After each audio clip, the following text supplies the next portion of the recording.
Week 1 in Los Angeles concluded in exciting fashion as the Colts battled down to the last point in a 41-40 loss on the road. Before we can head to Indianapolis for the team's home opener against the Arizona Cardinals, let's recap that wild game in Los Angeles and what moves the Colts made in preparation for Week 2. The Los Angeles Memorial Coliseum witnessed two opposing philosophies clash as the home team Rams grounded and pounded the rock through the trenches, while the visitors took to the air with almost reckless abandon. This game was also a battle between the halves as the Rams held the Colts to 3 points in the first half, only to falter and surrender 37 in the second.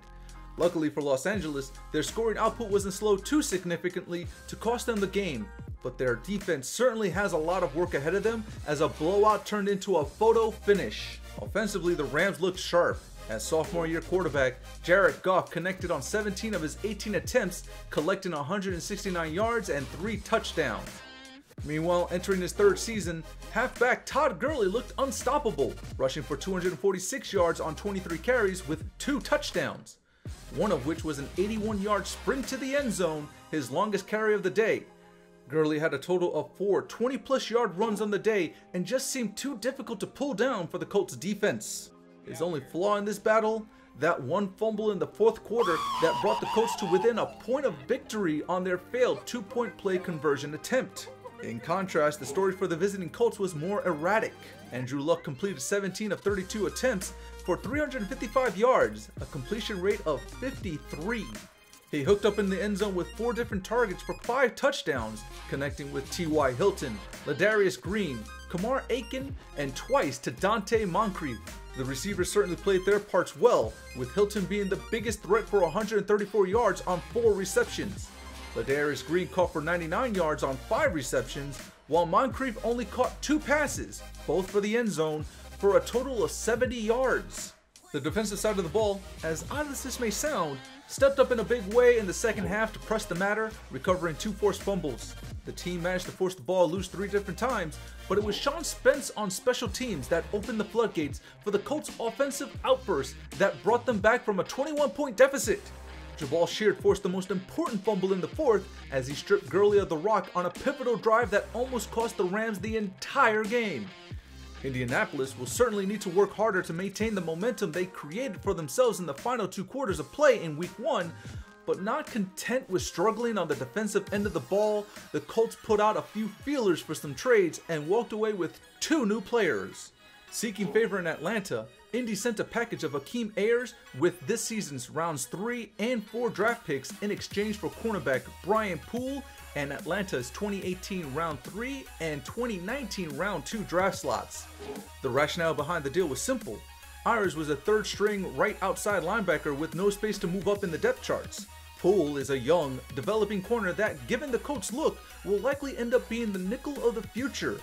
The move aims to get the Colts younger in key athletic positions, one that's supported by the draft pick swaps that look further down the line for the 2019 draft class. The other move? Help for the D-line from down south. A package deal of Darius Butler and this season's first 2 rounds were sent down to Houston for a left end, 28-year-old J.J. Watt. Truly a blockbuster deal for Indianapolis. The move of Butler ensures that Poole will get starting time this season and that the defensive line doesn't remain the pushover it showed itself to be in Week 1. The addition of Watt reformats the entire nature of the defensive scheme, moving the Colts into a 4-3 defensive look. The new defensive shifts will feature Spence behind John Simon on the right outside linebacker in the depth chart, with Barkevious Mingo starting opposite on the left.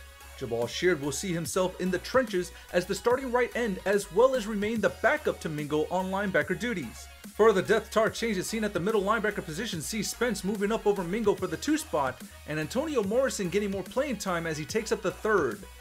A quick glance at the standings for the AFC South shows the only team in the division with a victory is the Jacksonville Jaguars, who also made some moves with the Jets for corner Aaron Colvin for 3 draft picks, 2 2018 later round slots, and a 2019 pick. The Jets would then release Justin Burris, who the Jaguars happily signed up for a year deal. The Jets also made a move in dumping quarterback Christian Hackenberg to sign up free agent Colin Kaepernick to a 1-year deal. Intrigue builds in New York once more, but is Colin Kaepernick enough of a story to keep an eye on? With how polarizing a figure he has become, one may be led to believe he'll be nothing more than a distraction for a ball club that has built a reputation for itself as being a sideshow act for the league. One can only assume he'll get enough playing time to generate the type of stats to warrant an extension. Elsewhere in the league, the Kansas City Chiefs made some minor moves, exchanging left end Raheem Nunez-Roques for Quinton Coples for a single-year contract. The Chargers would also look to free agency to improve, signing Lonnie Pryor to a contract in exchange for dumping Derek Watt, younger sibling of the Colts' newly acquired left end. That'll wrap up the in-between workings before Week 2's clash at Lucas Oil Stadium. With the Colts' two big moves, can Indy turn this season around?